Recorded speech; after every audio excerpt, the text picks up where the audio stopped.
आपको ऊपर बैटिंग करते हुए T20 या T20 इंटरनेशनल्स में एक ऐसा बैट्समैन चाहिए जो नंबर 1 यानी कि बॉल 1 से ही अटैक स्टार्ट कर दे। बाबर आजम के पास वो कैपेसिटी नहीं है। बाबर आजम का स्ट्राइक रेट पावर प्ले में 68 रन्स का है, तो बाबर आजम को मिडल ऑर्डर में बैटिंग करनी चाहिए, ये कहना है ब्रैड हेडन का। ऑस्ट्रेलिया के विकेट कीपर बैट्समैन, PSL भी खेल चुके हैं अगर आपको याद हो, इस्लामाबाद यूनाइटेड की तरफ से, if my memory serves right. यार बाबर आजम का हिसाब उस कपड़े या धज्जी की तरह हो गया जिसमें ना रोटियां रख के गरम दस्तरखान पे रखा जाता है ना, जब तो पहले पहल तो हर कोई बस चुप करके रोटी निकाल के तो खाना शुरू हो जाता है, और बाद में एट दी एंड हर कोई उसी दज्जी से हाथ पूंछ रहा होता है और फिर अपने अपने फतवे दे रहा होता है।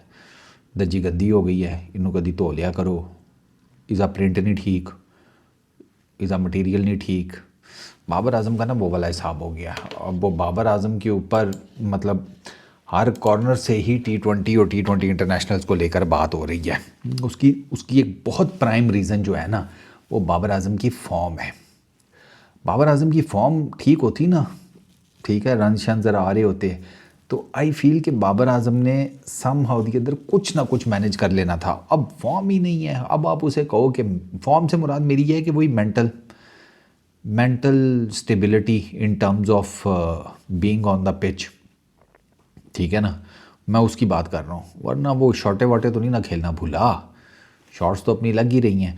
अब मैं आपको एक मज़ेदार चीज़ बताऊं कि ये ज़्यादा सुसाइडल है कि अगर बाबर आजम को आप टॉप ऑर्डर से मिडिल ऑर्डर में शिफ्ट करें। बाबर आजम ने टोटल T20 इंटरनेशनल्स में ना 5 पोजीशंस के ऊपर खेला है, 1 2 3 4 5, ठीक है। पहली 3 के ऊपर हम ऑलरेडी काफ़ी ज़्यादा बात कर चुके हैं, मल्टीपल टाइम्स मैंने आपको बताया है।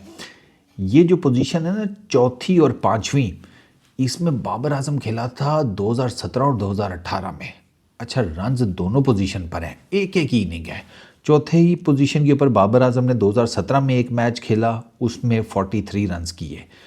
पाँचवीं पोजीशन के ऊपर बाबर आजम ने एक मैच खेला 2018 में, उस मैच में 41 रन्स किए। तो चौथी पोजीशन पर बाबर आजम की बैटिंग एवरेज बनती है 43 की, पाँचवीं पोजीशन के ऊपर 41 की।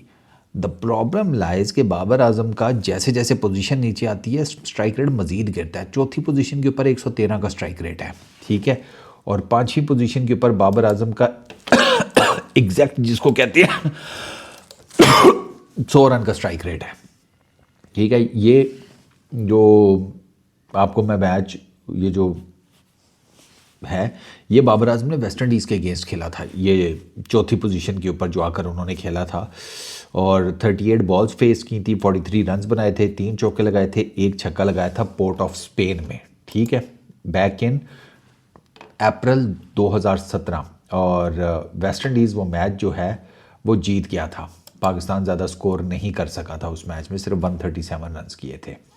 अच्छा, कम्स द पाँचवीं पोजीशन वाली बैटिंग, उसमें भी मैं आपको बता देता हूँ, वो मैच बाबर आजम ने विलिंगटन में खेला था अगेंस्ट न्यूजीलैंड 2018, जनवरी 2018 में। 41 बॉल्स के ऊपर 41 रन्स किए थे, ठीक है, और वो मैच भी पाकिस्तान आ रहा था, और उस मैच में भी जिसे कहते हैं पाकिस्तान ने बहुत कम, जिसे आप कह लें कि रन स्कोर किए थे, और बाबर आजम ने उस मैच में 1 छक्का और 1 चौका लगाया था, ठीक है। दोनों मैचेस में पाकिस्तान ने पहले बैटिंग की थी, और कुछ ख़ास है नहीं कि जिसके ऊपर आपको बताया जाए कि उस मैच में कोई बहुत अच्छा हुआ हो। बैटिंग फेलियर्स हुए थे पाकिस्तान के।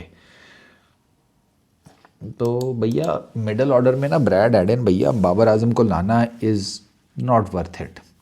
खिलाना है तो ऊपर ही खिलाओ, नीचे वाला कोई चक्कर नहीं है। नीचे तो बाबर आजम का बिल्कुल ही कोई हाल नहीं होगा। वो मतलब सर्कल खुल जाएगा, फील्डर बाउंड्रीज़ पर होंगे, एक बंदा ऑलरेडी जिसे कहते हैं बिल्कुल ही उसका बल्ला ख़ास नहीं चल रहा, तो वो तो क्या करेगा, सिंगल डबल कर लेगा।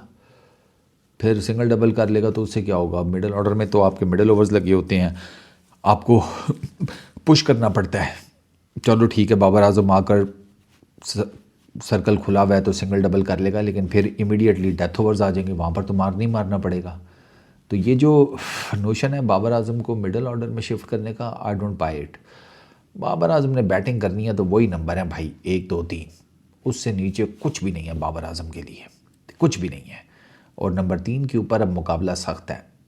3 बैट्समैन हैं, बाबर आजम, फ़खर जमान, सलमान अली आगा।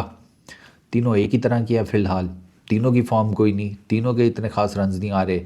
बट आगा जी के जो स्टैट्स हैं वो नंबर 3 के ऊपर वो बहुत बेहतर है इन टर्म्स ऑफ जिसे कहते हैं एवरेज प्लस स्ट्राइक रेट।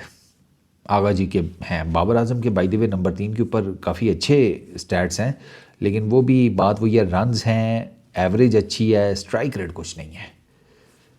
तो सलमान अली आगा का तो 160-65 का स्ट्राइक रेट है नंबर 3 के ऊपर। तो आई फील कि अगर बाबर नहीं तो फिर नंबर 3 के ऊपर सलमान अली आगा होना चाहिए, इवन फ़खर जमान भी नहीं। सलमान अली आगा आए, खेले, होपफुली कि वो जिस तरीके से उसने श्रीलंका में तीसरे T20 इंटरनेशनल में किया है वर्ल्ड T20 में भी कर जाए। Just hope. बाकी बाबर आजम का तो आपके सामने है। मेरा ख्याल है मैंने एक मिसाल देकर भी बड़े आसानी से आपको समझा दिया कि इस टाइम बाबर आजम के लिए क्या चल रहा है। इट्स अनफॉर्चुनेट बाबर आजम का यार, ये देख कर ना दिल दुखता है, लेकिन अब क्या करें यार, समझ से बालातर है, एक्सप्लेन भी नहीं किया जा सकता टू बी वेरी ऑनेस्ट। मतलब कभी कभी मुझे लगता है शायद इस फॉर्मेट की कहानी ख़त्म हो गई है। मैं गलत हूँ। इस वीडियो में इतने, अपना बहुत ख्याल रखना। Peace out.